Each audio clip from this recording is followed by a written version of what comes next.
Thank you, Anna. Well, winter brings a never-ending battle of figuring out how in the world to stay warm and avoid getting sick. But every year, 1 billion people suffer from a cold. That sounds like a lot of people.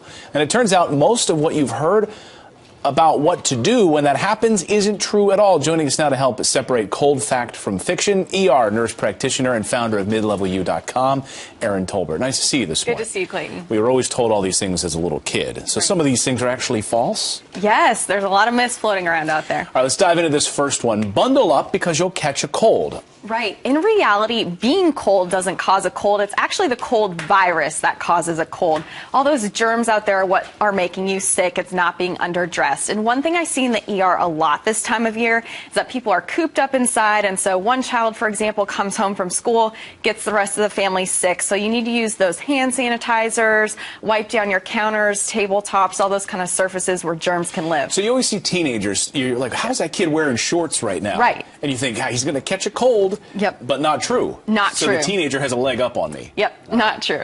All right, here's another one that we hear about. Here's another myth. Maybe it's a myth. I don't know. You tell us.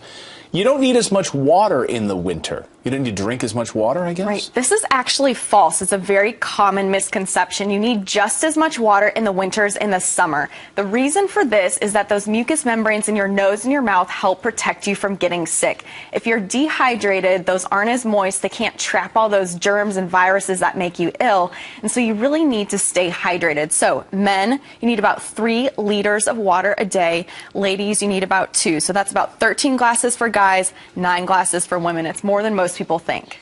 You know Erin's serious when she looks right at the camera and talks right to the guys. That's right. Men pay attention. All right, what about this one?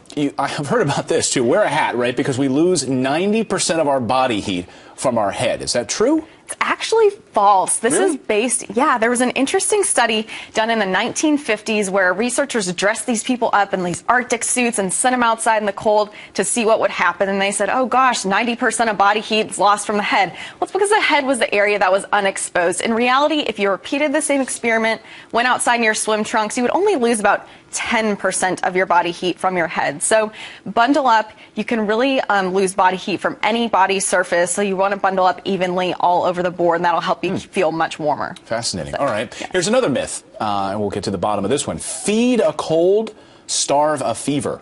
We've already heard that.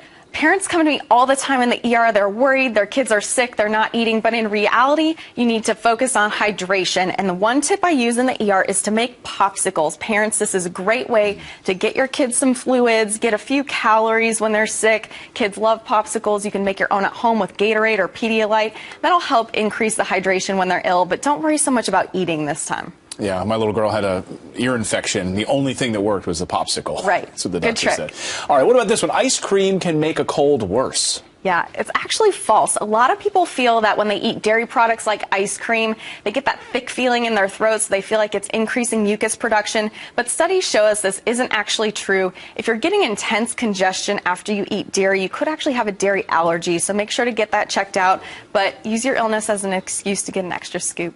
It's fine. Yeah, right. I'll take a Sunday for that. Erin, great to see you this morning. Good to see you, Clayton. Thanks for having me.